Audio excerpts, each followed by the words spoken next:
La era de la información llegó. Estamos comunicados.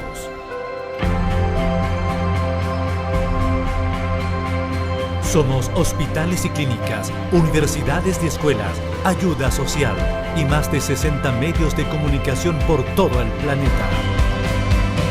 Predicamos en 891 lenguas y dialectos en 206 países con presencia adventista en los 5 continentes. Nos están escuchando, nos están viendo, nos están siguiendo.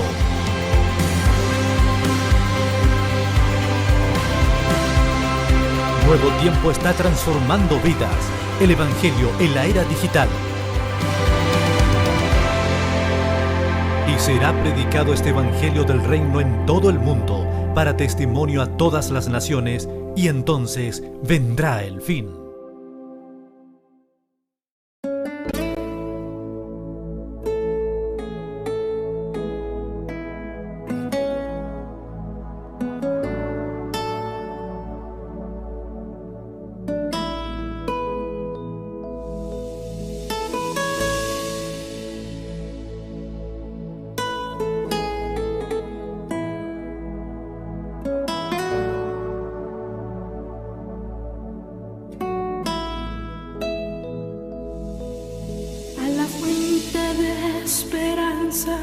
Con pasión y libertad, al Cordero que inmolado dio su vida en mi lugar, sea la gloria y alabanza que hasta el cielo subirá, cual incienso que perfuma tu morada celestial.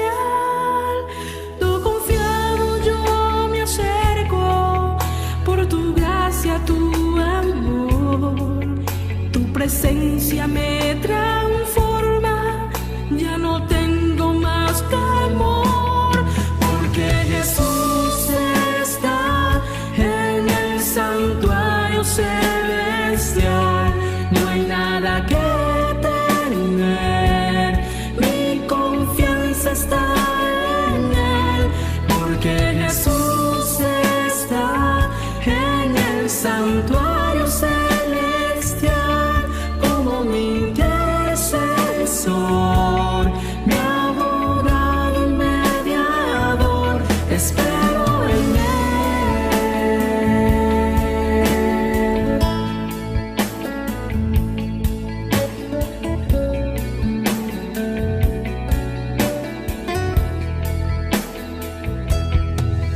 Cuando es fiero el enemigo, a mi lado tú estás, me sostienes con tu mano, es seguro el caminar. Tu promesa siempre es cierta, tu palabra la verdad. Ven y todos los cargados que en mí pueden descansar, afirmado en tu santuario, paz llena mi corazón, porque tú mis pasos guías, ahora soy un vencedor, porque Jesús está en el santuario celestial, no hay nada que temer, mi confianza está en Él, porque Jesús está en el santuario celestial, como mi intercesor, mi abogado y mediador, porque Jesús está en el santuario celestial, no hay nada que temer, mi confianza está en Él, porque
al sacerdote ahí en el cielo.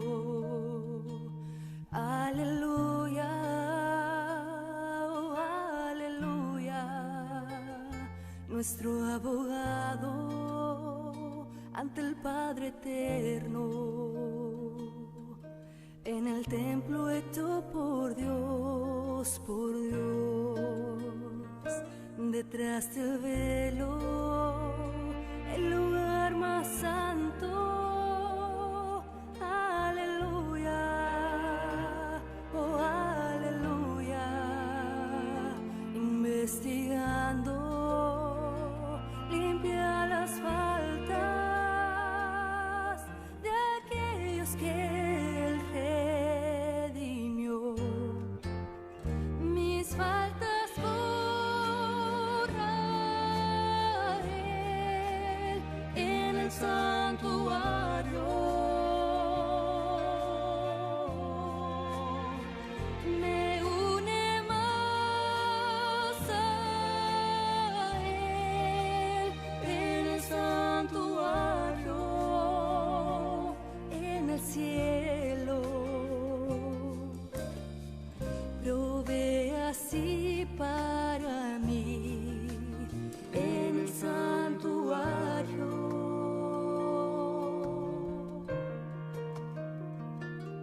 Purifica el templo celeste.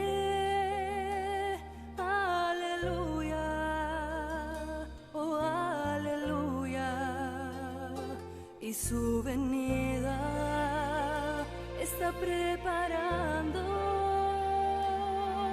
a todo aquel que ha sido fiel. Mis faltas borra Él en el santuario. Me une más a Él en el santuario, en el cielo.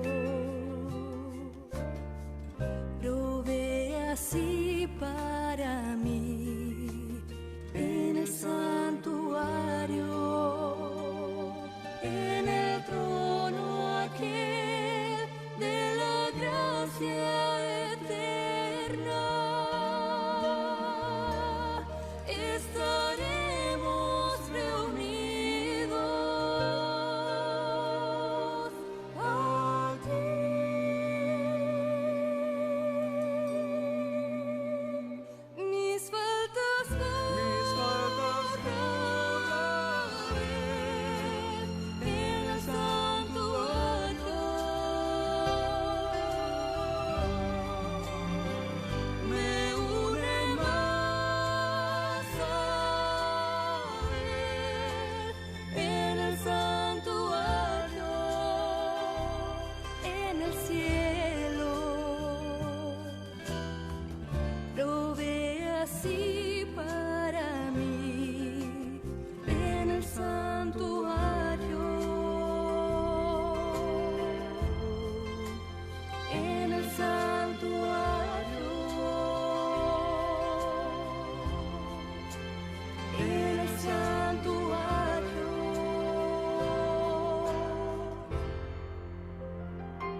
Saludamos a todos nuestros hermanos, muy buenas tardes. En esta ocasión, hoy sábado de tarde, nos reunimos para poder participar de este interesante tema que compartiremos en esta clase bíblica, una vez más llevando la secuencia o llevando esta serie que el pastor Edgar Redondo nos ha preparado para poder profundizar en la escritura, sobre todo en los eventos finales. Hoy tenemos un tema muy interesante y es acerca del fin del tiempo de la gracia. Algunos no creen que el tiempo de gracia se cerrará, que el amor de Dios es tan grande que pues obviamente Dios no va a castigar a los desobedientes. Sin embargo, la Biblia habla que Dios va a traer un juicio sobre la tierra y va a dar la recompensa a cada uno según sea su obra. Pero ¿habrá un cierre de oportunidad? Bueno, esta tarde vamos a abrir nuestra Biblia, vamos a tomar apunte al tema que el pastor Edgar Redondo nos compartirá, el fin del el cierre de la gracia. Vamos a orar antes de ir al estudio. Oremos. Padre Celestial, te damos gracias por tu amor, por tu bondad y tu misericordia, por acompañarnos, Señor, en este día de bendición, en este santo sábado. A quienes están en estos momentos conectándose, te pido, Señor, para que les acompañe y pueda iluminar sus mentes para entender lo que el pastor Redondo expondrá a continuación. Danos tu bendición, tu asistencia en el nombre de Jesús. Amén.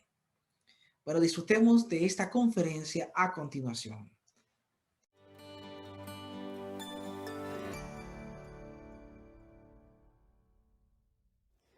Un feliz sábado a cada uno de mis hermanos. Es un privilegio para mí poder visitarles en sus hogares hoy y con un tema muy importante. Vamos a hablar sobre el fin del tiempo de gracia.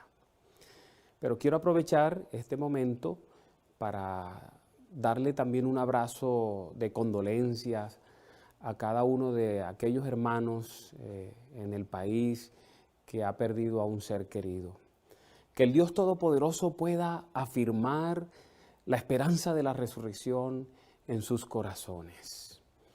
La bendición de Dios esté sobre todos los miembros de la Iglesia Adventista del Séptimo Día en nuestra nación. Quiero empezar con una proposición. El tiempo de gracia que precede a las 7 últimas plagas se cerrará poco antes de la segunda venida de Cristo y no en el momento de la misma como muchos piensan. Voy a empezar con una historia que, aunque no es real, ilustra lo que es la gracia. Un hombre muere y es trasladado al cielo. Por supuesto que encuentra a San Pedro esperándole a la entrada, el cual le dice al hombre: así es como funciona. Tú necesitas 100 puntos para poder entrar en el cielo. Tú me vas a decir todas las buenas obras que hiciste y yo te asignaré una cantidad de puntos por cada cosa dependiendo de qué tan buena fue. Entonces, cuando acumules 100 puntos, podrás entrar al cielo. Ok, dice el hombre. Pues imagínate, estuve casado con la misma mujer por unos 50 años y nunca la engañé ni en mi corazón. Magnífico, magnífico, dice San Pedro. Eso sí que vale 3 puntos. ¿3 puntos? Pregunta el hombre. Bueno, mira, también asistí a la iglesia toda mi vida y la sostuve con mis diezmos, ofrendas y servicios. Maravilloso, dice San Pedro. Eso, por cierto, que tiene un valor de 1 punto. 1 punto, exclama el hombre. Pues, ¿qué te parece esto? Estuve trabajando entre los pobres de mi ciudad, dándoles de comer y ropa también. Fantástico, dice San Pedro. Otros 2 puntos a favor de tu cuenta. 2 puntos, grita aquel hombre desesperado.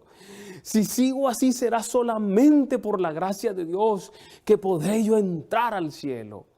Y San Pedro, mirándolo a los ojos, le dice: bienvenido. Eso es la gracia, hermanos y amigos. La gracia es recibir el favor que no te mereces. La raza humana tenía una deuda que no podía pagar y vino Jesús a pagar esa deuda que no le correspondía pagar a él. La gracia es un favor inmerecido. Matthew Henry, un gran teólogo, dice que la gracia es la bondad y el favor gratuito e inmerecido de Dios hacia la humanidad. La palabra gracia aparece en la Biblia en Génesis capítulo 6, versículo 8. Allí expresa, pero Noé halló gracia ante los ojos de Jehová. La palabra que se traduce en este pasaje como gracia es la palabra chen, que significa favor, buena voluntad. Esa palabra chen comunica la idea de ayuda, auxilio y generosidad. Alguien grande, extremadamente grande y altísimo, que se inclina hacia alguien bien insignificante para hacerle un favor. La gracia es el ofrecimiento gratuito de la salvación. Lo dice en Efesios capítulo 2, versículo 8 al 9. Porque por gracia sois salvos por medio de la fe, y esto no de vosotros, pues es don de Dios. Y note, no por obras, para que nadie se gloríe.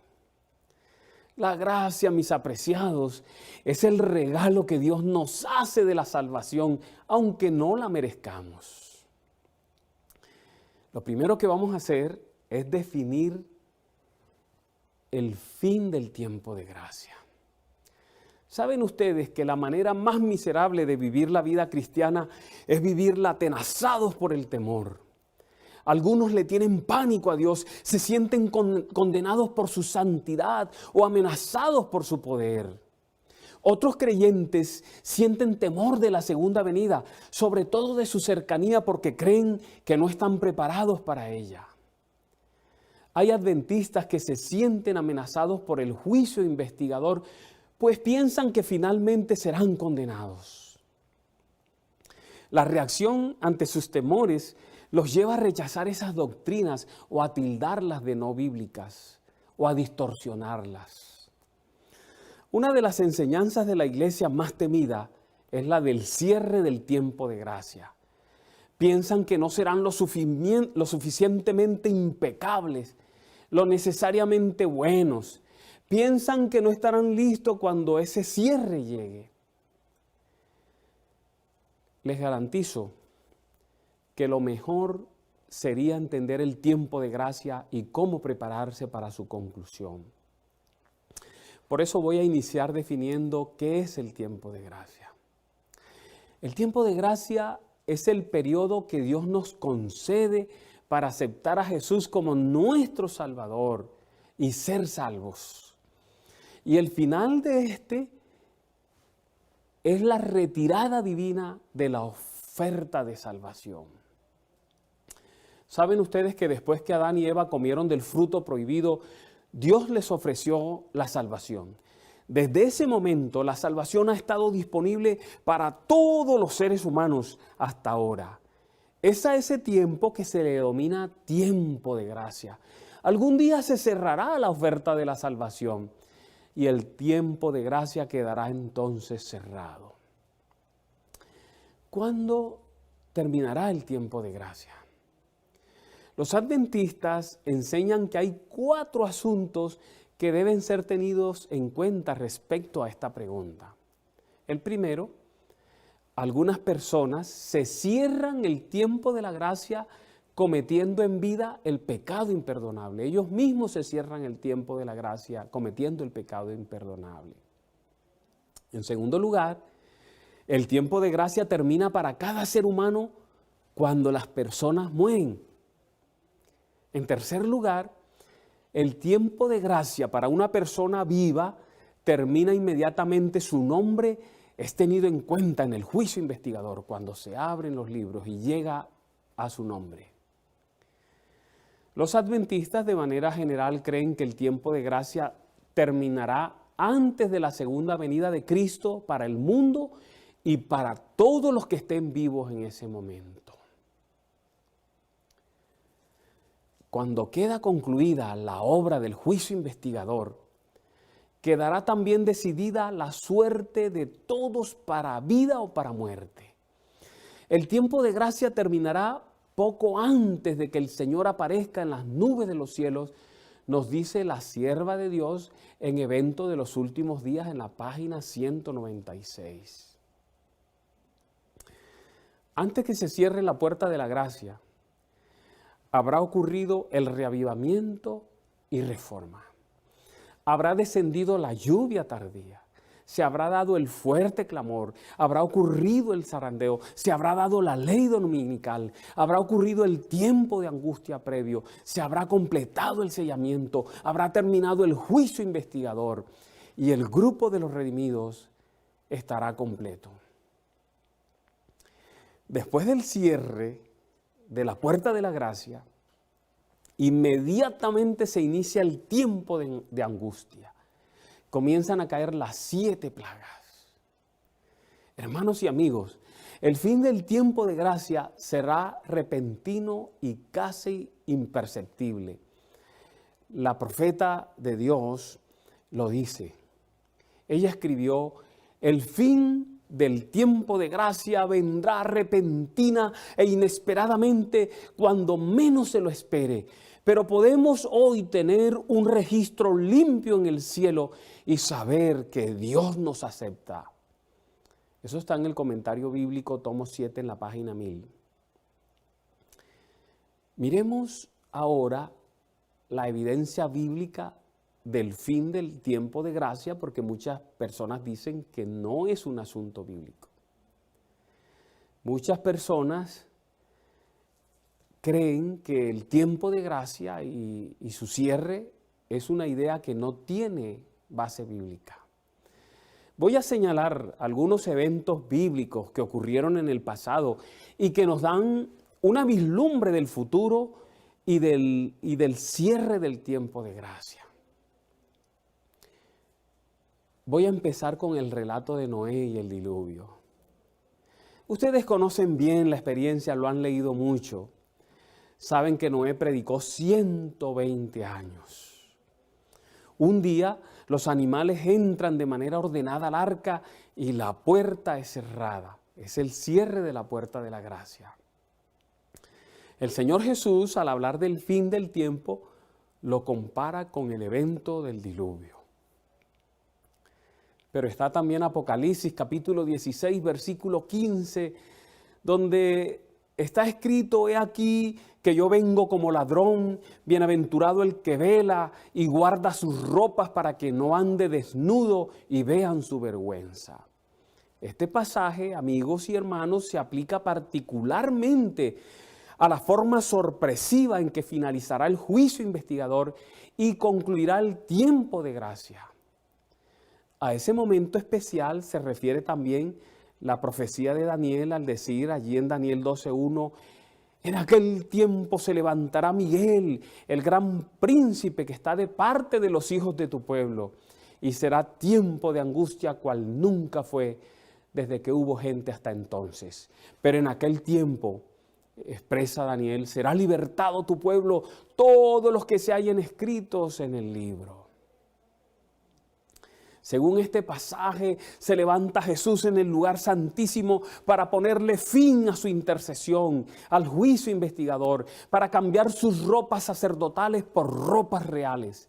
Cuando ese instante llegue, la suerte de cada persona quedará definitivamente fijada, sin posibilidad de cambio alguno, pues se proclamará el siguiente decreto que aparece en Apocalipsis 22, 11 y 12. El que es injusto, sea injusto todavía. Y el que es inmundo, sea inmundo todavía. Y el que es justo, practique la justicia todavía. Y el que es santo, santifíquese todavía. He aquí yo vengo pronto y mi galardón conmigo para recompensar a cada uno según sea su obra. Es claro ese pasaje. Todo estará decidido. Nadie tendrá oportunidad de salvación después de esa sentencia.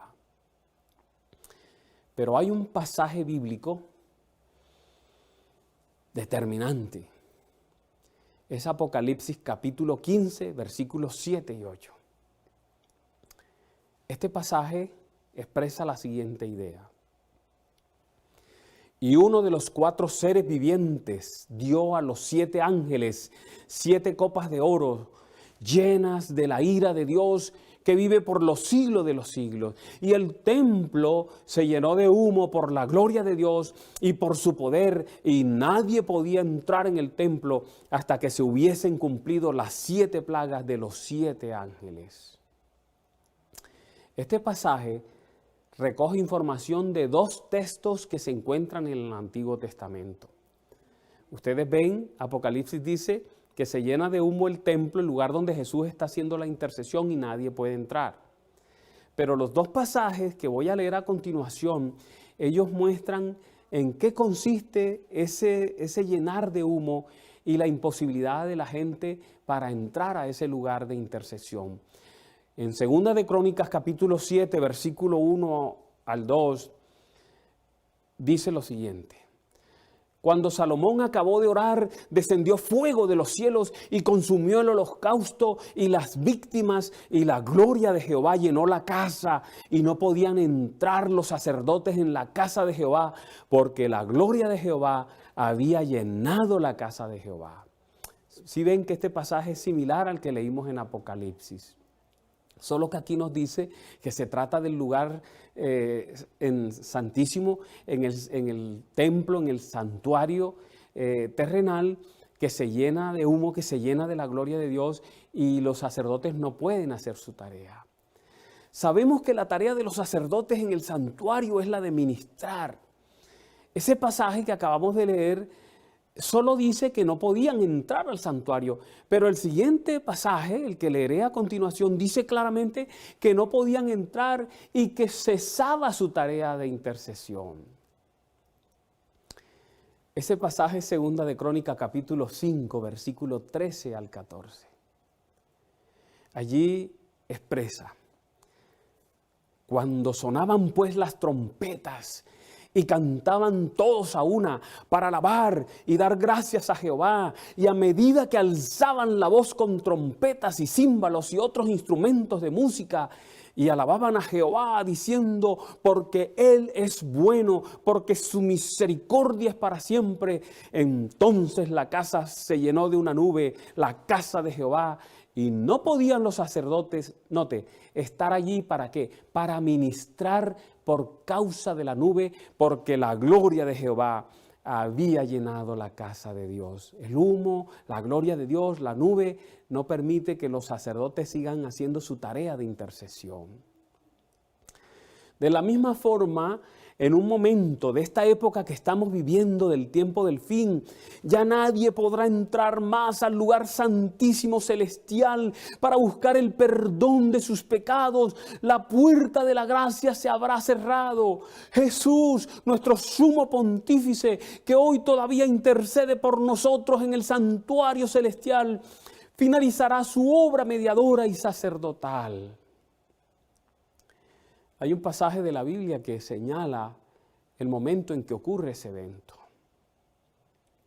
Dice este pasaje: y el ángel tomó el incensario y lo llenó del fuego del altar y lo arrojó a la tierra, y hubo truenos y voces y relámpagos y un terremoto. Eso es Apocalipsis 8:5.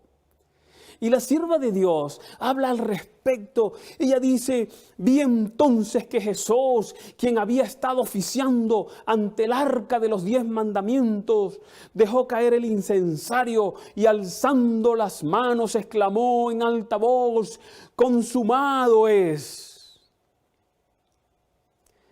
Esas son las evidencias bíblicas importantes.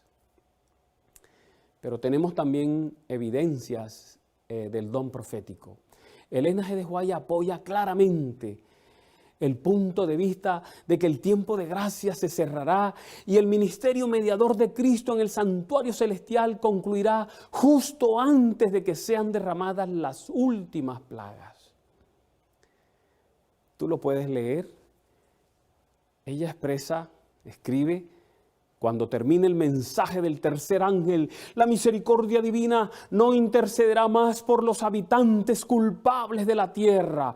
Entonces Jesús dejará de interceder en el santuario celestial, levantará sus manos y con gran voz dirá: hecho es, y todas las huestes de los ángeles depositarán sus coronas mientras Él anuncia en tono solemne: el que es injusto sea injusto todavía, y el que es inmundo sea inmundo todavía, y el que es justo practique la justicia todavía, y el que es santo santifíquese todavía. Y añade: cada caso ha sido fallado para vida o para muerte. Quiero que noten esta aseveración de la pluma inspirada. Cuando Él abandone el santuario, escuchen, las tinieblas envolverán a los habitantes de la tierra.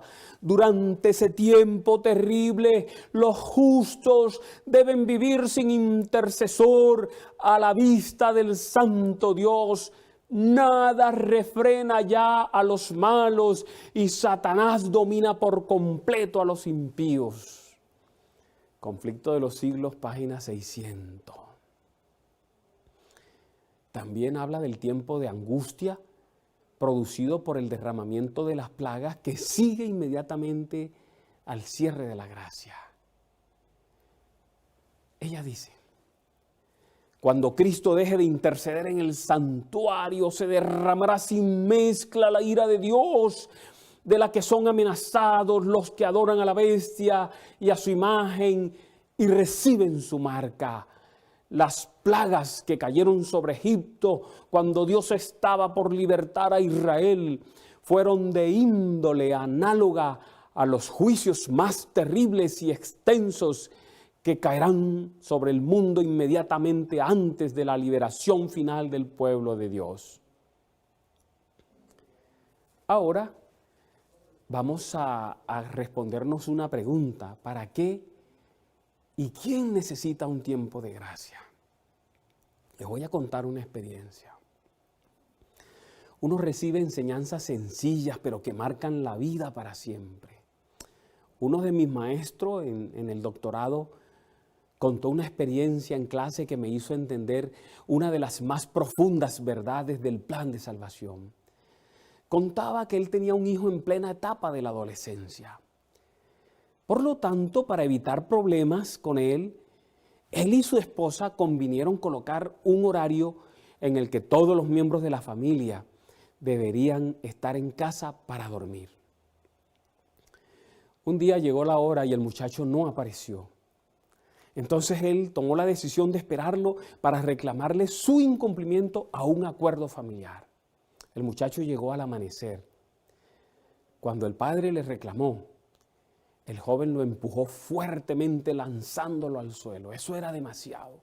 El padre se incorporó y se abalanzó sobre el muchacho, propinándole una cachetada. El joven le respondió dándole un golpe fuerte en la cara.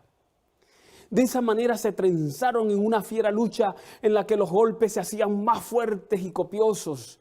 En medio del forcejeo, todo lo que estaba en la sala caía estrepitosamente.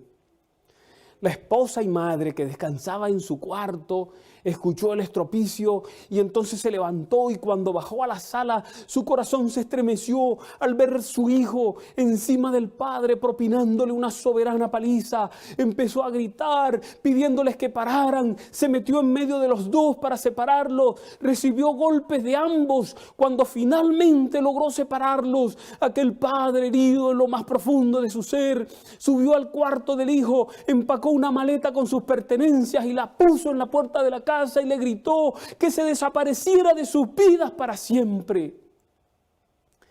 La esposa y madre lloraba pidiéndole que no hiciera eso, pero su marido agarró al joven y a empujones los llevó hasta la puerta para sacarlos. Entonces la esposa y madre, en medio del llanto, preguntó a su esposo: ¿cuándo se te olvidó que eres su padre? ¿Cuándo olvidaste que es tu hijo?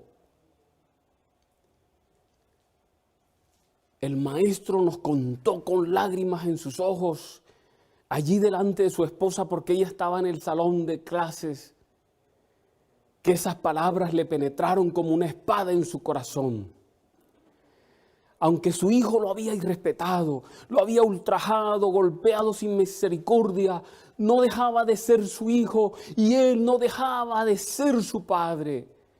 Así que recogió la maleta y la subió de nuevo al cuarto de su hijo.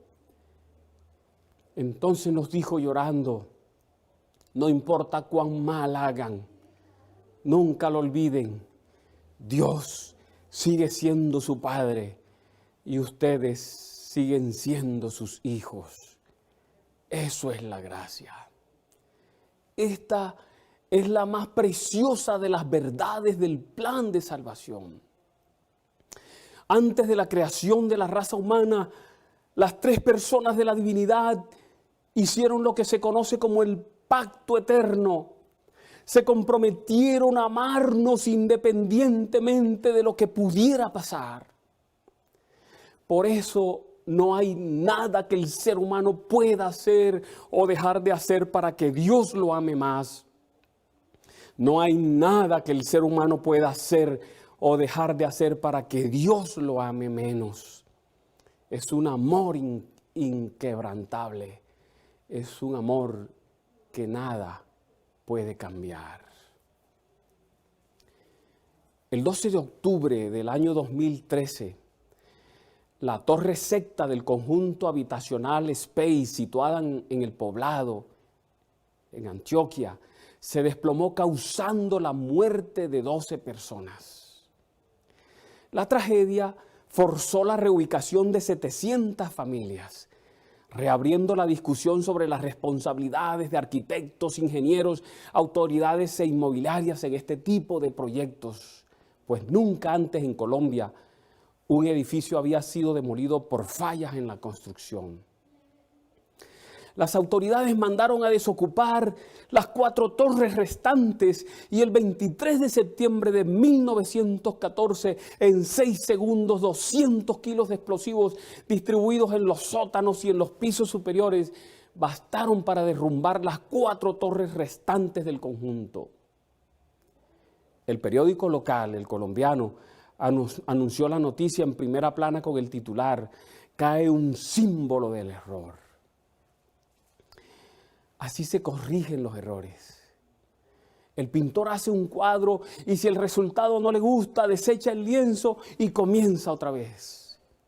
Te pones a escribir una carta para una persona querida y si al terminar no te sientes satisfecho, sencillamente arrugas el papel y lo tiras al tacho de la basura y comienzas nuevamente. Pero ¿alguna vez te has preguntado cuál fue la razón por la que Dios no nos desechó cuando le fallamos? Esa hubiera sido la manera más sencilla de arreglar el problema del pecado. Piensa en los 6.000 años de dolor y agonía que eso le habría ahorrado a la raza humana, librando también a Jesús de tener que vivir en la tierra como ser humano y de morir una muerte cruel en la cruz. Así pues, ¿por qué Dios simplemente no nos destruyó y volvió a empezar? Creo que la razón principal por la que la Trinidad no ajustició a Adán y Eva cuando pecaron es que los amaban y aún antes de crearlos habían hecho un pacto eterno entre ellos, según el cual continuarían amándolos y apoyándolos a ellos y a sus descendientes con independencia de cómo se condujeran. Adán y Eva, amigos, hermanos, ejemplificaron la actitud actual de la raza humana. Después del pecado se escondieron y los seres humanos le huimos a Dios, nos escondemos de Él. Pero Dios salió a buscar a Adán y a Eva para rescatarlos y estableció un plan para restaurar la relación personal y de amistad con ellos. Todavía hoy y hasta que se cierre el tiempo de la gracia, Dios está 24 horas al día durante los 7 días de la semana persiguiéndonos. Trabaja desde el amanecer hasta el anochecer tratando de atraernos hacia una relación con Él. Nunca, nunca renuncia a nosotros, ni por un segundo.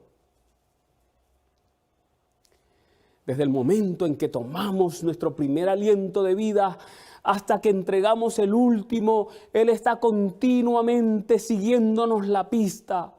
Dios necesita el tiempo de gracia. No lo necesita para Él mismo, lo necesita para nosotros. Nos lo proporciona gratuitamente porque desea desesperadamente una relación de amistad con nosotros. Él estableció el tiempo de gracia para darse a sí mismo una oportunidad de restablecer la relación rota con quien quiera aceptar esa relación, esa amistad con Él. ¡Qué maravilloso! Alabado sea el nombre de Dios. En estos momentos vamos a entrar en la parte más importante de este mensaje. Lo que Dios nos ofrece durante el tiempo de gracia. El proceso que debe llevarse a cabo durante el tiempo de gracia. Hermanos, Dios nos da la oportunidad durante el tiempo de gracia de tomar la decisión de recuperar lo que se perdió con la caída de la raza humana. Cuando Dios creó a Adán y a Eva, el Espíritu Santo moró en ellos. Nacieron convertidos. Pero cuando desobedecieron, perdieron la presencia del Espíritu Santo en sus mentes y corazones, o sea, se desconvirtieron.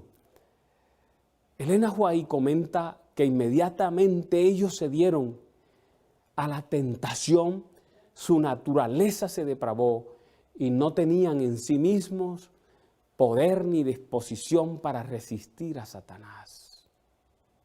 ¿Saben? Cuando Dios retira el Espíritu Santo de nuestras mentes y corazones, seguimos viviendo físicamente, pero morimos espiritualmente. La palabra registra ese acontecimiento. Allí en Efesios, en el capítulo 2, versículo 1 y 5, dice: y Él os dio vida a vosotros cuando estabais muertos en vuestros delitos y pecados. Pero Dios, que es rico en misericordia, por su gran amor con que nos amó, aún estando nosotros muertos en pecados, nos dio vida juntamente con Cristo. Elena White lo llama las facultades muertas del alma. El pecado le creó un gran dilema a Dios. Tenía que administrar justicia. Debían morir porque la paga del pecado es muerte. Por otro lado, amaba a la pareja caída y a sus descendientes, la raza humana. Para solucionarlo, entonces se ingenió el plan de la salvación que está expresado en Génesis capítulo 3, versículo 15. Esa promesa le ofreció a Adán y a Eva un rayo de esperanza, un tiempo de gracia basado en que se encontraría una manera de restaurar el Espíritu Santo en sus mentes y corazones y de quebrantar el poder de Satanás sobre ellos. La pluma inspirada lo presenta de una manera magistral. Ella escribe: cuando el pecado de Adán hundió a la raza humana en la miseria y la desesperación, Dios podría haberse separado de los caídos pecadores, podría haber enviado a sus ángeles para que derramaran sobre nuestro mundo las copas de su ira, podría haber hecho desaparecer esta oscura mancha del universo, pero no lo hizo. En lugar de echarlos de su presencia, se acercó más a la raza humana caída. Dio a su Hijo para que llegara a ser hueso de nuestro hueso y carne de nuestra carne. Ese libro es la maravillosa gracia de Dios en la página 53. El plan de la salvación le concedió a Adán y a Eva y a sus descendientes un tiempo de gracia, dándoles la oportunidad de volver con Dios. Este tiempo se ha extendido durante miles de años y durante este tiempo la Trinidad ha estado ocupada poniendo en práctica su plan para llevar de vuelta al reino a tantas personas como sea posible. Vamos a mirar ahora el proceso que trae de vuelta al hombre hacia Dios y que debe llevarse a cabo durante el tiempo de gracia. Esto es lo importante de este tema, el proceso que se debe llevar a cabo en la vida tuya y mía. La manera como el Espíritu Santo atrae a los hombres a Dios es un proceso y tiene varias etapas. La primera de ellas, la conversión. ¿Saben lo que es la conversión? Es darse vuelta en el camino que nos lleva lejos de Dios. Es la restauración de la parte espiritual de la imagen de Dios dentro de los seres humanos. Opera un cambio radical en el modo en que las personas piensan y sienten. La más nefasta consecuencia del pecado fue el abandono del Espíritu Santo de nuestra mente y corazón. El ser humano en su estado de pecado no tiene la fuerza de voluntad para detenerse en el camino de perdición y regresar a Dios por sí mismo. Algo tiene que despertarlo a las realidades espirituales y habilitarlo para escoger. Aquí es donde interviene la gracia. Y la gracia es la influencia divina que actúa en el hombre para hacerlo puro y moralmente fuerte. Esa influencia divina es, por supuesto, el Espíritu Santo. El trabajo del Espíritu Santo en nosotros se llama gracia. Hay dos clases de gracia en este aspecto de la conversión. Está la gracia salvadora y está la gracia habilitadora. La gracia habilitadora va primero. Como el ser humano no le interesan las cosas espirituales, como no puede reaccionar a Dios ni lo busca por sí mismo, porque no puede, el Espíritu Santo interviene con la gracia habilitadora. Y de esa manera hace que despierte en el ser humano el interés por las cosas de Dios, el interés por el ofrecimiento que Dios hace. La conversión aporta 3 cambios decisivos en las personas pecadoras. Mire, lo primero, la hace pensar diferente. Respecto a cuestiones morales y espirituales, el plan de salvación, el sacrificio expiatorio de Cristo, la Biblia, la iglesia, esa es la gracia habilitadora. Elena White dice, cuando un hombre se convierte a Dios, adquiere un nuevo gusto moral, les da una nueva fuerza motriz y ama las cosas que Dios ama, pues su vida está unida con la vida de Jesús mediante la cadena áurea de las inmutables promesas. Amor, gozo, paz y gratitud inexpresable saturarán el alma. En segundo lugar, la justificación capacita al ser humano para reconocer sus propios pecados y defectos de carácter. Lo afirma la palabra de Dios. En Juan 16:8 dice, y cuando Él venga, convencerá al mundo de pecado, de justicia y de juicio. En tercer lugar, le da el poder de superar los pecados que el Espíritu Santo nos revela. Sin la gracia de Cristo, el pecador está en una condición desvalida, no puede hacerse nada por él. Pero mediante la gracia divina se imparte al hombre poder sobrenatural que obra en la mente, el corazón y el carácter. Mediante la comunicación de la gracia de Cristo, el pecado es discernido en su aborrecible naturaleza y finalmente expulsado del templo del alma, dice la sierva de Dios en Mensaje Selecto, tomo 1, página 430. Esa es la primera parte del proceso que nos devuelve a Dios, que se está llevando a cabo durante el tiempo de gracia, la conversión. En segundo lugar, la segunda parte de ese proceso se llama justificación.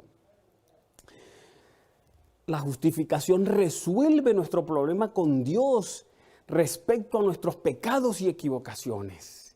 Dios no nos acepta por nuestro éxito en obedecerle, ni nos rechaza por nuestro fracaso al respecto. El apóstol Pablo lo sabía y lo señala en Romanos capítulo 3, versículo 20. Él expresa ya que por las obras de la ley ningún ser humano será justificado delante de él, porque por medio de la ley es el conocimiento del pecado. Dios nos acepta sobre la base de la obediencia de Cristo durante los 3 años que vivió como humano en la tierra. Eso se llama justificación. Y Pablo sigue diciendo en el versículo 21, pero ahora, aparte de la ley, se ha manifestado la justicia de Dios, testificada por la ley y por los profetas. Y Elena White lo dice de una manera muy clara. Ella expresa: el carácter de Cristo reemplaza el vuestro y sois aceptados por Dios como si no hubierais pecado. Qué interesante, qué maravillosa la justificación. Solo hay algo que podemos hacer respecto a la justificación, y Pablo lo presenta de la siguiente manera: la justicia de Dios por medio de la fe en Jesucristo para todos los que creen en Él, porque no hay diferencia. Nuestra parte es simplemente creer que la justicia de Cristo es nuestra. Debemos creer que en Cristo somos perfectos. Míralo de una manera más clara en 2 Corintios 5, 21. Dios tomó a Cristo, que no tenía pecado, y puso sobre él nuestros pecados para declararnos justos por medio de Cristo. Este es el cambio más misterioso ocurrido en el universo. Nuestros pecados se los anotan a Jesús y su vida pura nos las ponen a nosotros, a nuestra cuenta. Por supuesto, aquí surge un problemita. ¿Qué ocurre con el pecado recurrente? O sea, ese que te hace morder el polvo una y otra vez. ¿Nos rechaza Dios cada vez que caemos o sigue intacta nuestra relación con Él?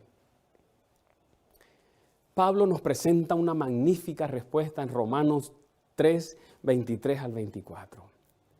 Note lo que Pablo expresa. Es así porque todos hemos pecado y no tenemos derecho a gozar de la gloria de Dios. Pero Dios, por su gran amor, gratuitamente nos declara inocentes porque Jesucristo pagó todas nuestras deudas. Ese pasaje lo usé en una versión que quizá tú no entiendes, pero en la versión que tú siempre lees, mira cómo lo expresa. Por cuanto todos pecaron, lo reconoces, ¿verdad? Y están destituidos de la gloria de Dios y son justificados gratuitamente por su gracia mediante la redención que es en Cristo Jesús. Mira lo que voy a hacer. Voy a tomar las 3 frases más sobresalientes en el pasaje, las más importantes. El texto dice: todos pecaron. Eso fue en el tiempo pasado. Y luego dice: y están destituidos de la gloria de Dios ahora, en el presente. Y luego dice: y son justificados, tiempo presente. ¿Sabes tú que el tiempo presente en griego transmite una acción que es constante, que es continua, que no termina, que es permanente? Sabiendo eso, vamos a leer el pasaje de otra manera. Todos pecaron, dice la primera frase, eso es tiempo pasado. Todos pecaron. Y luego dice la siguiente frase: y continúan, tiempo presente, continúan, es constante la acción, y continúan destituidos de la gloria de Dios. Y la tercera frase: y siguen siendo justificados. Tiempo presente, una acción continua. Esto es maravilloso, hermanos. ¿Por qué? Esto nos dice que nuestro pecado es constante, que seguimos tropezando y cayendo, pero la buena noticia es que de la misma manera que nuestro pecado es constante, la justificación divina también lo es permanente, es constante. Ese es el plan de la salvación. Y la pluma inspirada lo presenta de una manera muy exquisita. Ella escribe: cuando está en el corazón el deseo de obedecer a Dios, cuando se hacen esfuerzos con ese fin, Jesús acepta esa disposición y ese esfuerzo como el mejor servicio del hombre. Y noten esto tan maravilloso, qué grande, y suple la deficiencia con sus propios méritos divinos. Esta cita escríbela en la portada de tu Biblia, en letras destacadas, y léelo todos los días. Lo que no alcanzamos a hacer, Cristo los pone. Voy a añadir algo que sé que no le gustará a muchos. En el juicio, en el proceso que se está llevando a cabo de justificación, la obediencia que cuenta para nuestra salvación es y será siempre la de Cristo, nunca la nuestra. ¿Saben? Eso es inaceptable para muchos adventistas, para muchos cristianos, y ese concepto será la base para la gran crisis que señala el mensaje del testigo fiel a la Odisea y que estremecerá a la iglesia en el tiempo del fin, causando un zarandeo.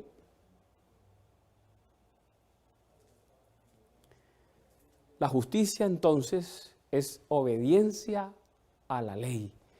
La ley demanda justicia y ante la ley el pecador debe ser justo, pero dice la sierva de Dios en esta cita, pero es incapaz de serlo. La única forma en que puede obtener la justicia es mediante la fe.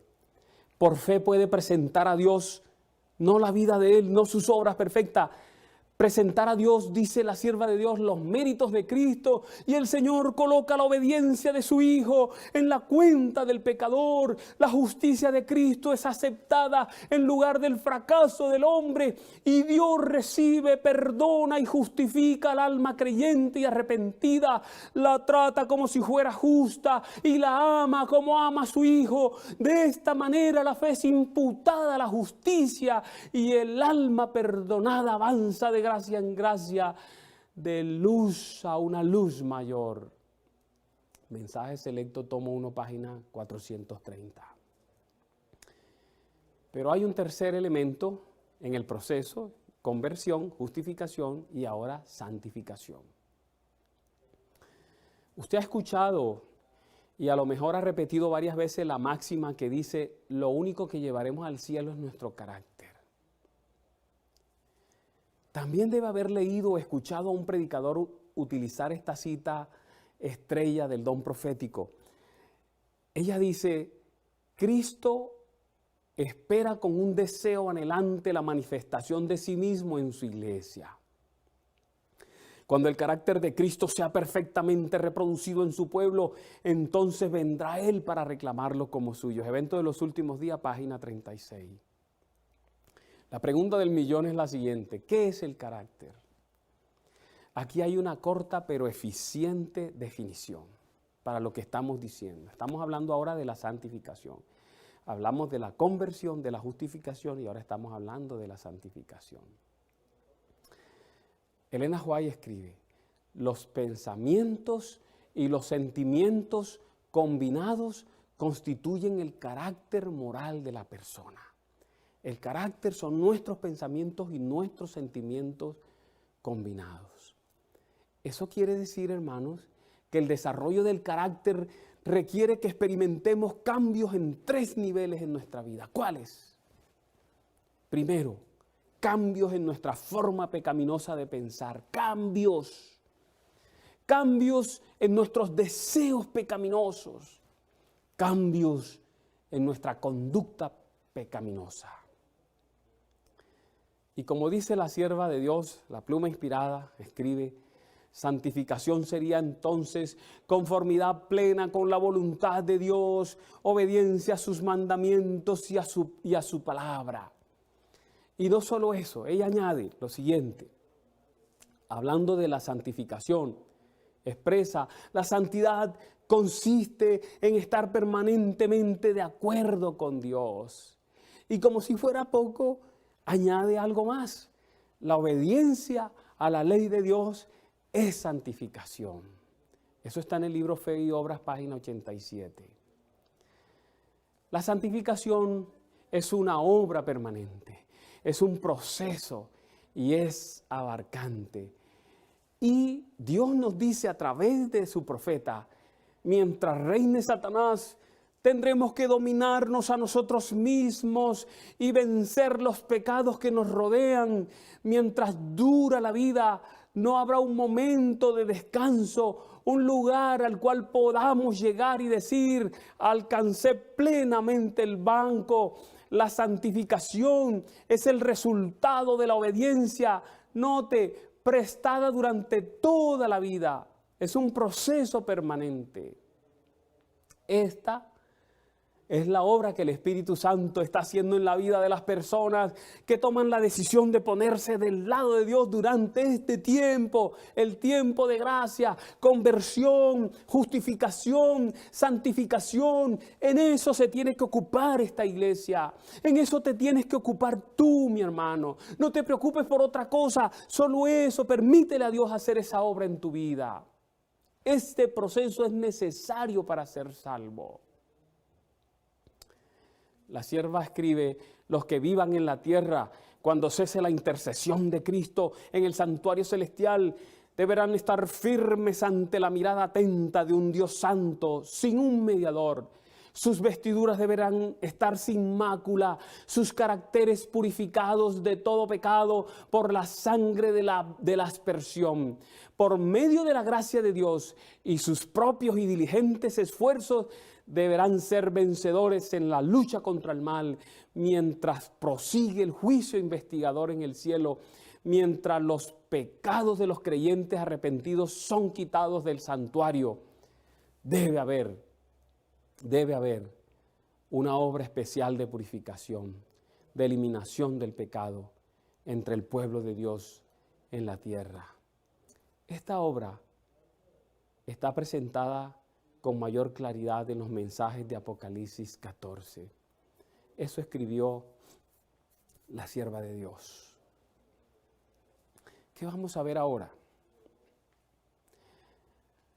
Ahora vamos a ver la dinámica del cierre del tiempo de gracia. Miren, hoy, en este tiempo, ahora, cuando me estás escuchando, la población mundial se divide claramente en 3 grupos. ¿Cuáles? Los que han hecho una firme y definitiva decisión por Cristo, y ahí estás tú. Segundo, los que han hecho una firme y definitiva decisión contra Cristo. Y ahí pueden estar algunos de los amigos que nos están escuchando. Y en tercer lugar, el tercer grupo, los que no han tomado una decisión en ninguna de esas 2 direcciones. Y créame, ese grupo es más grande que los otros 2 grupos juntos. Pero cuando se cierre el tiempo de gracia, solo habrá 2 grupos de personas, los que se salven y los que se pierdan. La Biblia lo muestra así en las parábolas. Por ejemplo, el trigo y la cizaña, las 10 vírgenes, las ovejas y las cabras. Nos habla de los que tendrán el sello de Dios y la marca de la bestia. Entonces, ¿de qué manera los 7.000 millones de personas que existen hoy sobre la faz de la tierra, divididos en 3 grupos, serán reducidos a 2 grupos? Es una pregunta importante. Te lo respondo. El estado del mundo, meses antes o años antes del cierre del tiempo de la gracia, se volverá muy religioso. ¿No lo puedes creer? Créelo, se volverá muy religioso. Eso se puede inferir de una de las profecías del tiempo del fin, la que se encuentra en Apocalipsis capítulo 13, versículos 3 y 4. Vi una de sus cabezas como herida de muerte, hablando sobre el poder religioso político que dominará el mundo en ese tiempo y las conciencias de los seres humanos. Pero dice, su herida mortal fue sanada y se maravilló, escúchalo, y se maravilló toda la tierra en pos de la bestia, y adoraron al dragón que había dado autoridad a la bestia, y adoraron a la bestia diciendo, ¿quién como la bestia? ¿Y quién podrá luchar contra ella? El problema se hace más agudo cuando leemos que el mundo, antes del cierre del tiempo de la gracia, unos meses o años antes, será muy religioso, pero será por imposición, será por obligación. Allí en ese mismo capítulo lo dice del libro de Apocalipsis, note, y ejerce toda la autoridad de la primera bestia en presencia de ella. Y mírenlo, y hace que la tierra y los moradores de ella adoren a la primera bestia, cuya herida mortal fue sanada. Es una religión obligada. Es una adoración a la fuerza, impuesta por leyes, por el poder político, unión de iglesia con el Estado. ¿Qué es lo que va a obligar a las autoridades del mundo a legislar en materia religiosa? ¿Saben qué lo puede hacer? Una crisis descomunal. Hay un libro titulado La organización adictiva. Ella nos da una idea. En una de sus apartes dice: en crisis permitimos que la gente asuma y siga procedimientos inusuales. La crisis alimenta la ilusión de que el control puede reconducir la situación. Las crisis son utilizadas para justificar acciones drásticas e irregulares por parte de los dirigentes. En tiempos de crisis, los individuos tienen menores responsabilidades conforme la dirección acumula poder para hacer frente a los problemas. Cuando la crisis es la norma, la dirección, o sea, los líderes, los administradores tienden a asumir un grado nada recomendable de poder de manera sistemática. Es lo que está pasando en Colombia y en el mundo entero con la pandemia que estamos viviendo.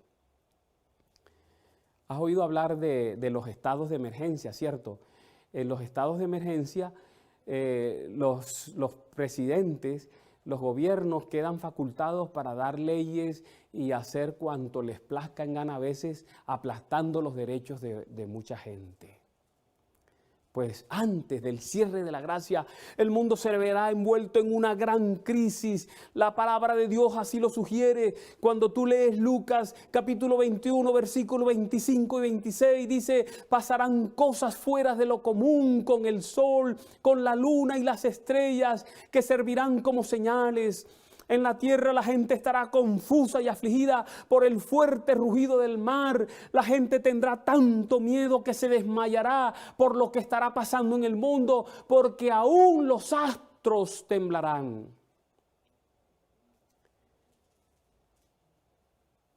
Esa crisis será provocada por los desastres naturales, los trastornos económicos. Eso hará que el mundo busque a Dios y que las autoridades políticas y religiosas del mundo se unan para establecer un sistema religioso obligatorio con un día de adoración obligatorio, pero contrario al día de la palabra de Dios. Esto será lo que dividirá al mundo en dos.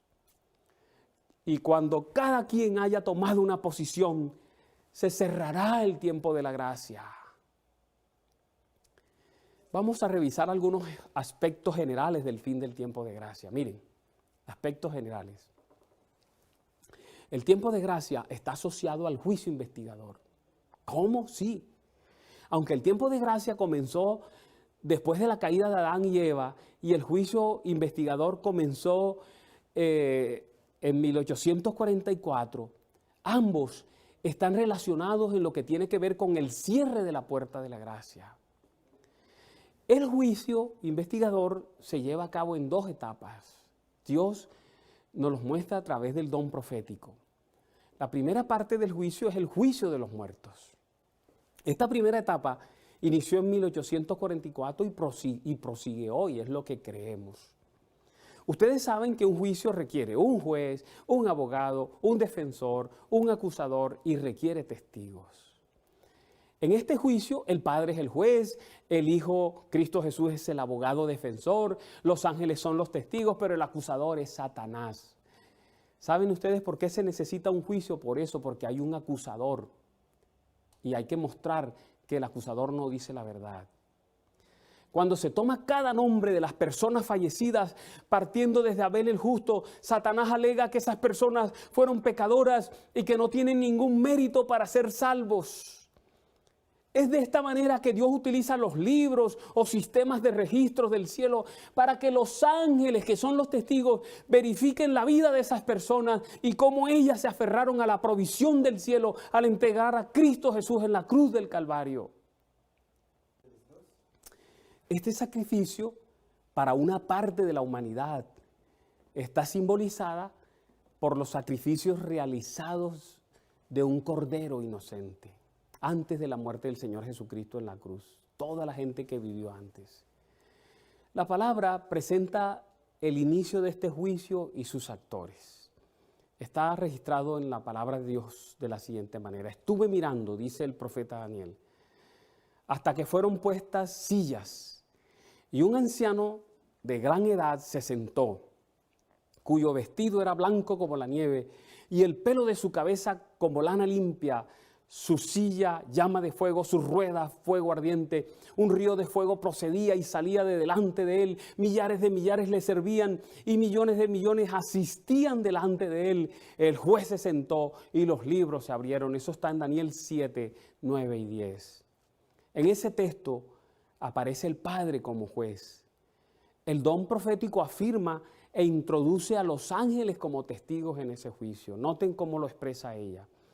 Así se presentó a la visión del profeta el día grande y solemne en que los caracteres y vidas de los hombres habrán de ser revisados ante el juez de toda la tierra y en que a todos los hombres se le dará conforme a sus obras. El anciano de días es Dios el Padre.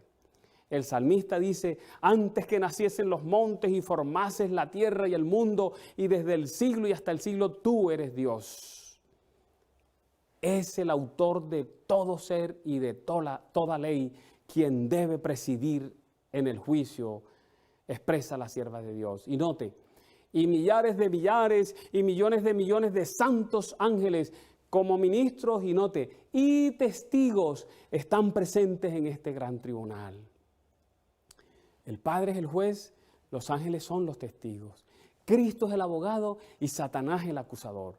Mire aquí cómo lo escribe Elena White. Mientras Jesús intercede por los súbditos de su gracia, Satanás los acusa ante Dios como transgresores. El gran seductor procuró arrastrarlos al escepticismo, hacerles perder la confianza en Dios, separarse de su amor y transgredir su ley. Ahora Él señala la historia de sus vidas, los defectos de carácter, la falta de semejanza con Cristo, lo que deshonró a su Redentor, todos los pecados que les indujo a cometer, y a causa de esto los reclama como sus súbditos. Esa es la esencia, el centro del juicio. Satanás reclama a la gente, este fue un pecador, no lo puedes tomar para ti, me pertenece a mí. Y Dios, a través de los libros, de los registros en el cielo, le muestra a los ángeles que Él está mintiendo. La pluma inspirada explica que el juicio empieza por los muertos. Mire cómo lo escribió ella. El juicio de los casos de los muertos ha estado en progreso por más de 40 años y no sabemos cuán pronto pasará los casos de los vivos. Testimonio para la Iglesia, tomo 5, página 648. Aquí está una aseveración más al respecto. Miren, ella dice, a medida que los libros de memoria se van abriendo en el juicio, las vidas de todos los que hayan creído en Jesús pasan ante Dios para ser examinadas por Él, empezando con los que vivieron los primeros en la tierra.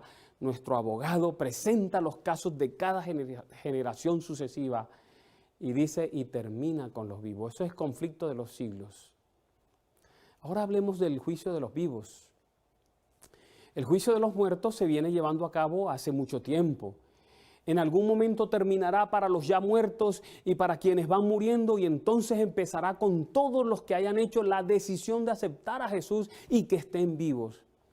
A medida que va pasando el nombre de esas personas, se va cerrando el tiempo de gracia para ellos.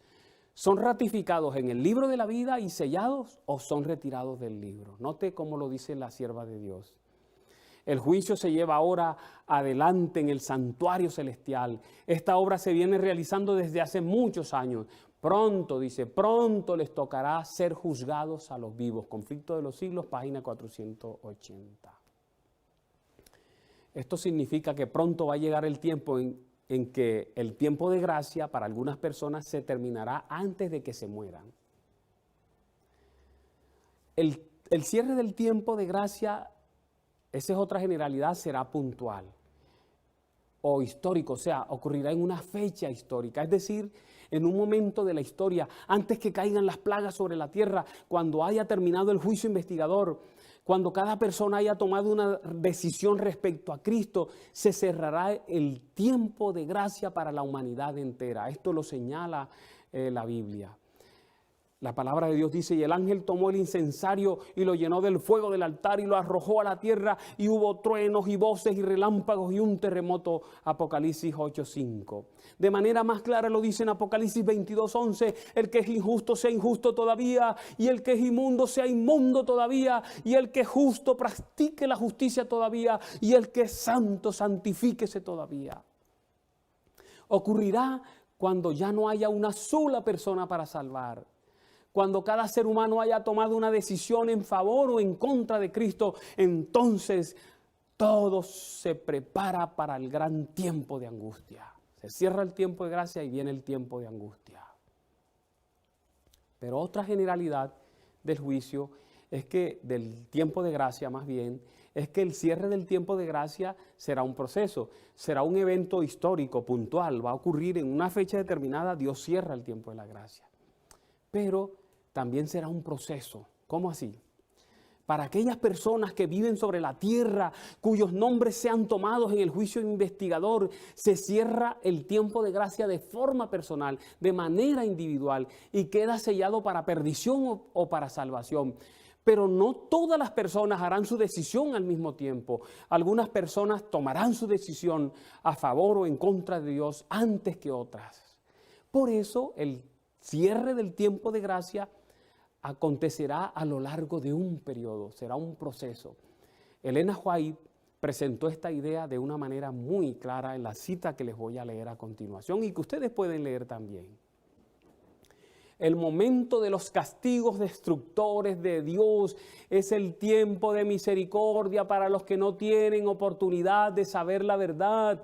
El Señor los contempla con ternura, su corazón se conmueve de misericordia, su mano aún se extiende para salvar. Entre tanto se cierra la puerta para los que no querían entrar. ¡Qué cita tan magnífica!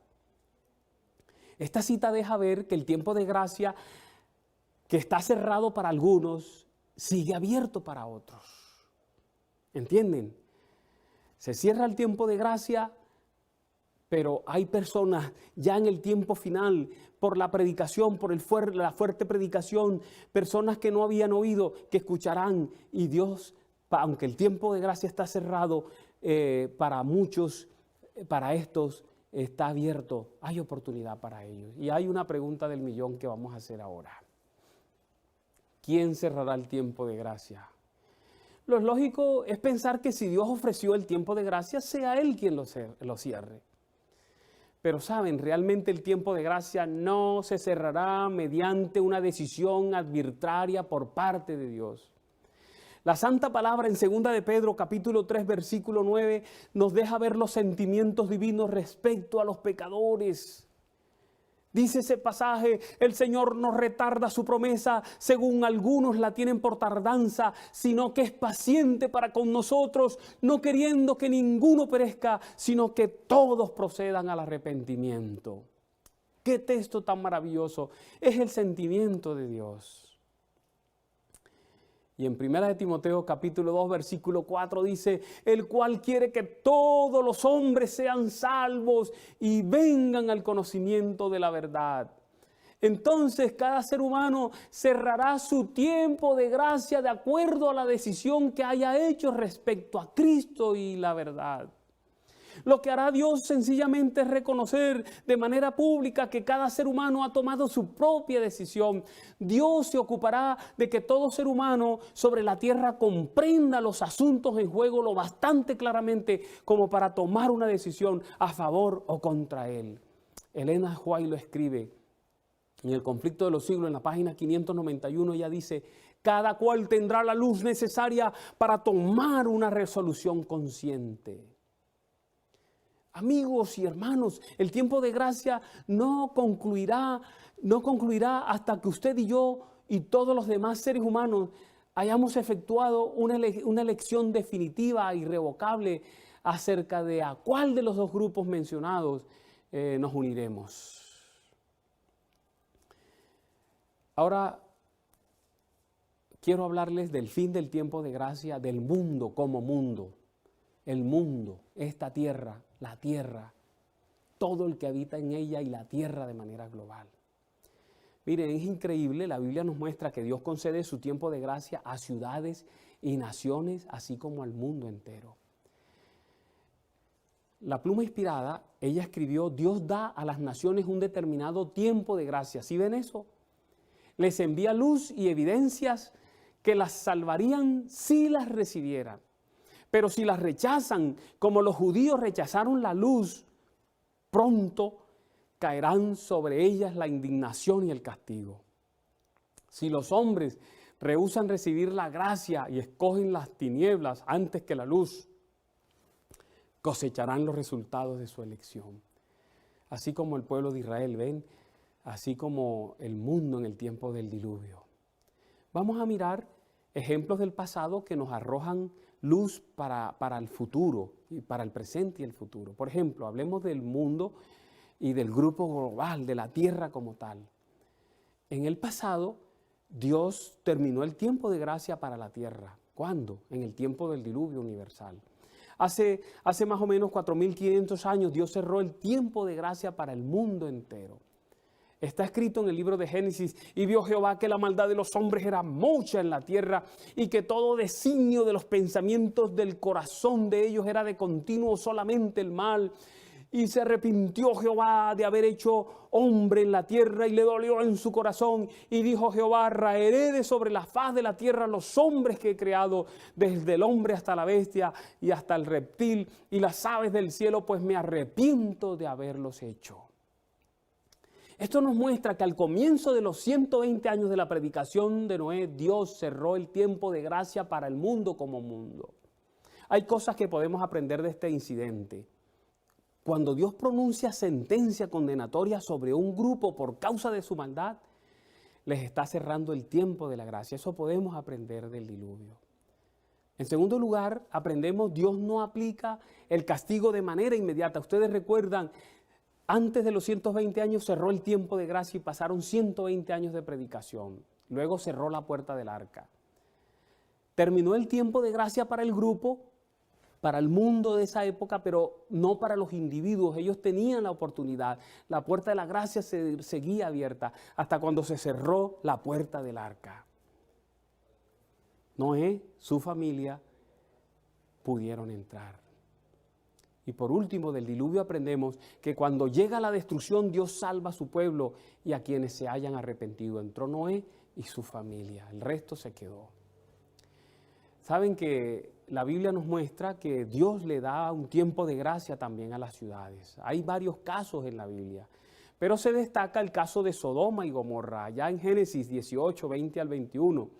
Allí expresa: entonces Jehová le dijo: por cuanto el clamor contra Sodoma y Gomorra se aumenta más y más, y el pecado de ellos se ha agravado en extremo, descenderé ahora y veré si han consumado su obra según el clamor que ha venido hasta mí, y si no, lo sabré. Y Elena White expresa: la misericordia tanto tiempo despreciada, al fin cesó de interceder por ellos. Los habitantes de Sodoma habían pasado los límites de la misericordia divina, el límite oculto entre la paciencia de Dios y su ira. ¡Wow! Tiempo de gracia para las ciudades. ¿Y qué aprendemos del caso de Sodoma y Gomorra? Lo mismo que en el caso del diluvio. Miren, hubo un corto tiempo entre el anuncio y la ejecución. Dios anuncia, después ejecuta, da un tiempo en el medio de gracia. Hubo oportunidad para la gente. Ustedes recuerdan, Lot le predicó a los yernos, ellos no quisieron entrar, no decidieron en favor del mensaje que se les dio.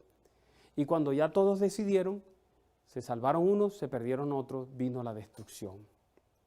Dios da un tiempo de gracia para las naciones también. Un ejemplo de la Biblia es el caso de los amorreos y la misma nación de Israel, los judíos. Pero vamos a revisar el caso de los amorreos. Ellos fueron la primera dinastía de Babilonia. Su influencia llegó hasta Canaán. Dios le había ofrecido Canaán a Abraham. Ustedes lo recuerdan, los amorreos eran amigos de Abraham. Pero mire este texto en Génesis capítulo 15, versículos 8, 15 y 16. Expresa este pasaje: y él respondió. Es Abraham hablando con Dios: Señor Jehová, ¿en qué he de conocer que la he de heredar? O sea, está pasando el tiempo y tú me dijiste que me ibas a dar Canaán y no me lo das. Y mire la respuesta de Dios.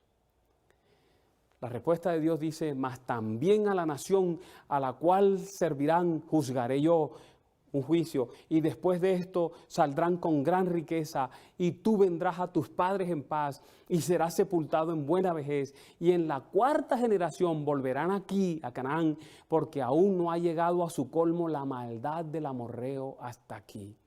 Qué interesante. Dios le dice, te ofrecí Canaán, te ofrecí la tierra de Canaán, está en manos de los amorreos, pero ellos todavía no se les ha cerrado el tiempo de la gracia. Elena White escribió al respecto.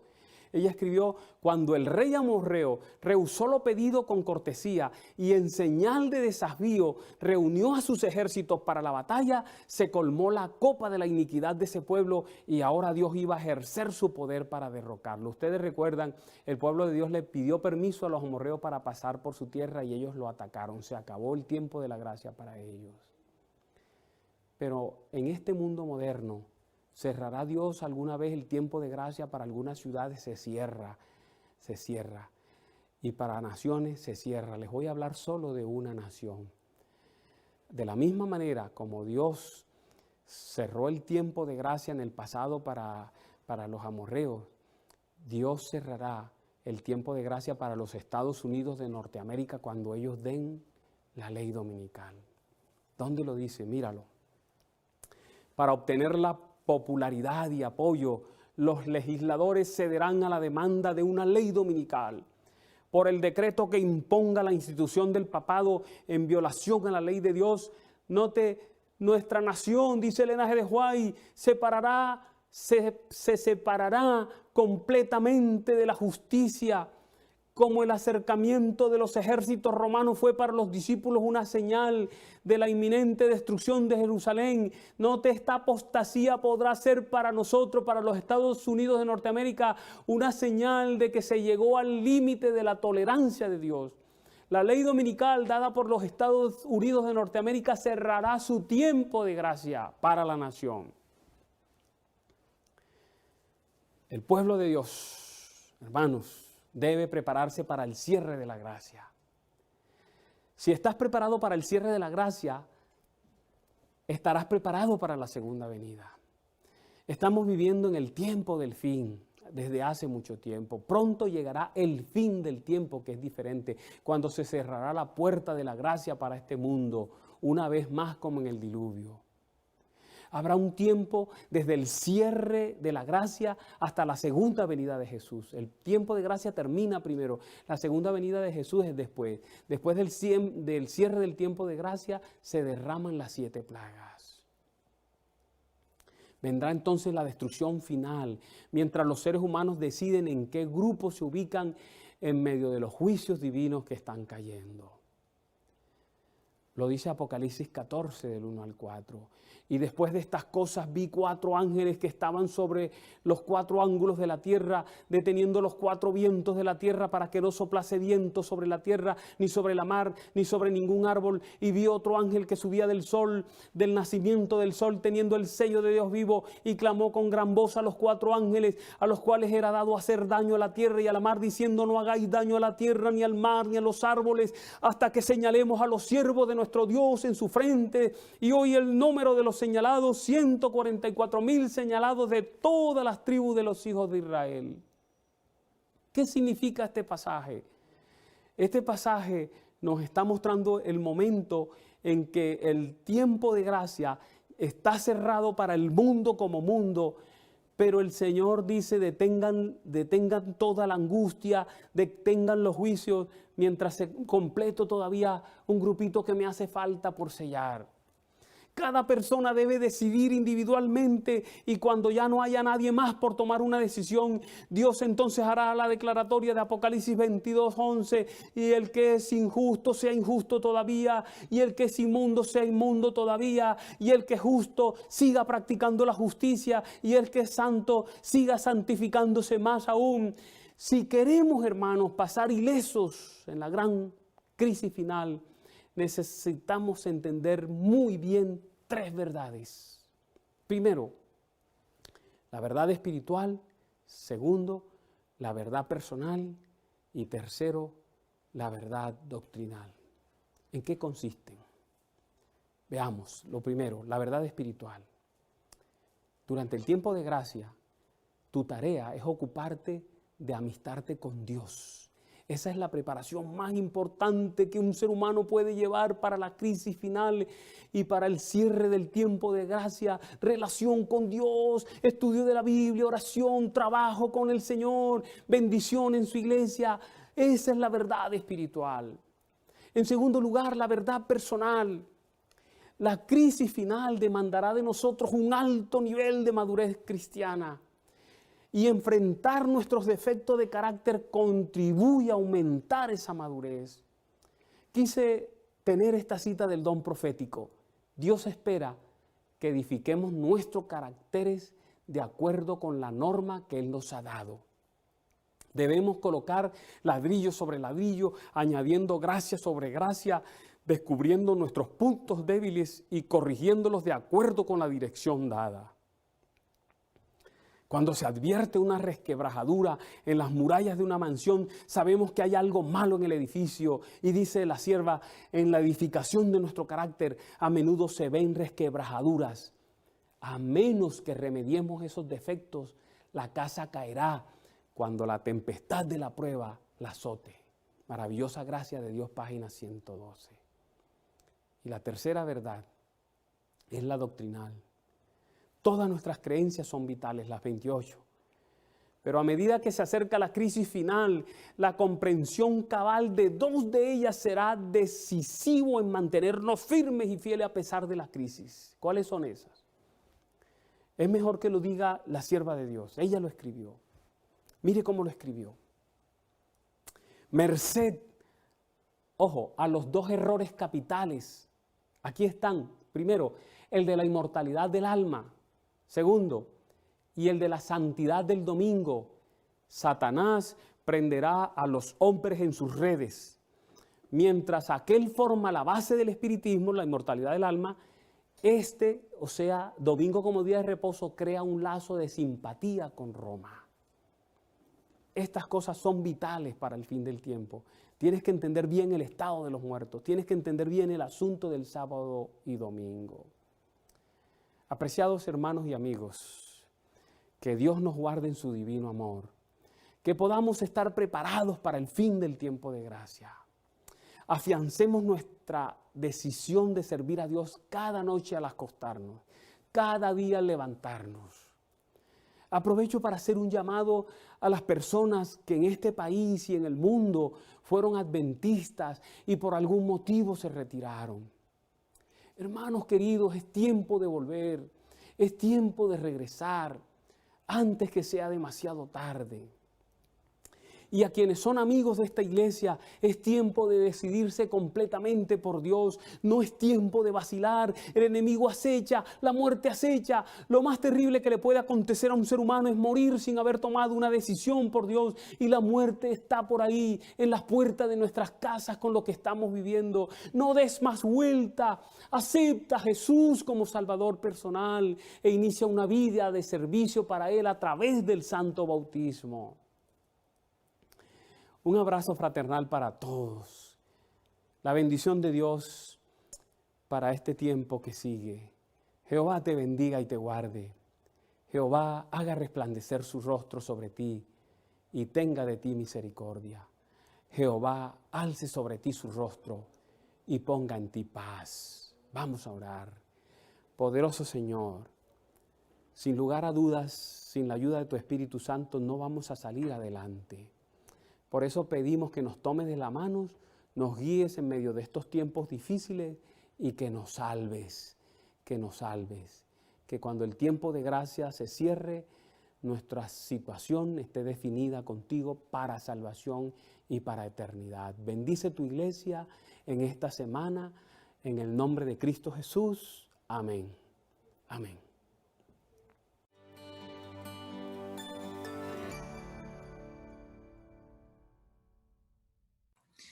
Bueno, después de este manjar bíblico de la palabra de Dios, sabemos de que el tiempo de entregar la vida es hoy. Hoy es el día de entregar la vida a Dios. Por eso esperamos de que el tema de esta tarde haya sido de gran bendición para sus vidas. Que podamos aplicar cada enseñanza, cada amonestación a través del tema estudiado en esta tarde. Los esperamos, Dios mediante, en esta semana de oración que tendremos durante esta semana de mayordomía, una semana de santa convocación, santa consagración. Mañana a las 7 de la noche estaremos en este canal retransmitiendo el programa que la Unión Colombiana ha preparado con el pastor Roberto Herrera. Un feliz sábado, una feliz semana para todos y que el Señor les bendiga.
Atento a su